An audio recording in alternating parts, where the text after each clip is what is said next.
हरि जाला बहाने आइबो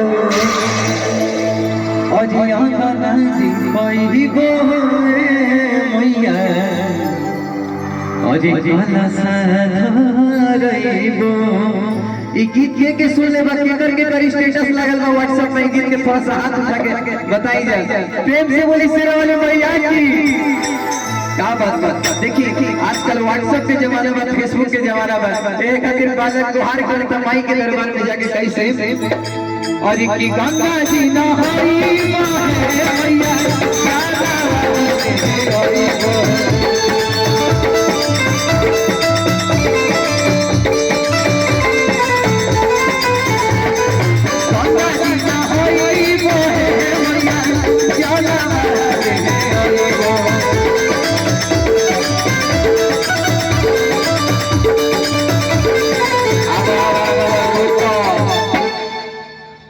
मतलब बियाह देखे आइल बड़ा जी बैठ के बियाह देखो जागरण हो रहा है कोई मजाक नहीं हो रहा है। देखो ऐसे मजा वैसे भी नहीं आएगा। मुझे थोड़ा बहुत डांस करके गाने आता है, डांस करेगा कि भैया पक्का?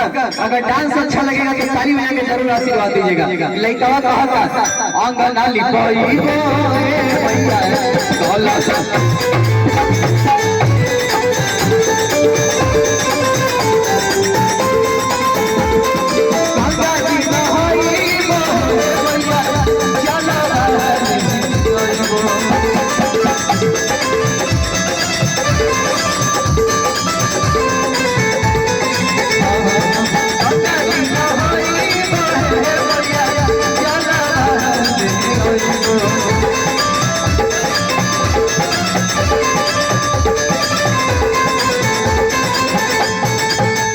प्रेम से बोली शेरा वाली मैया की, प्रेम से बोली अपने अपने माता पिता की, प्रेम से बोली ब्रह्म भगवान की।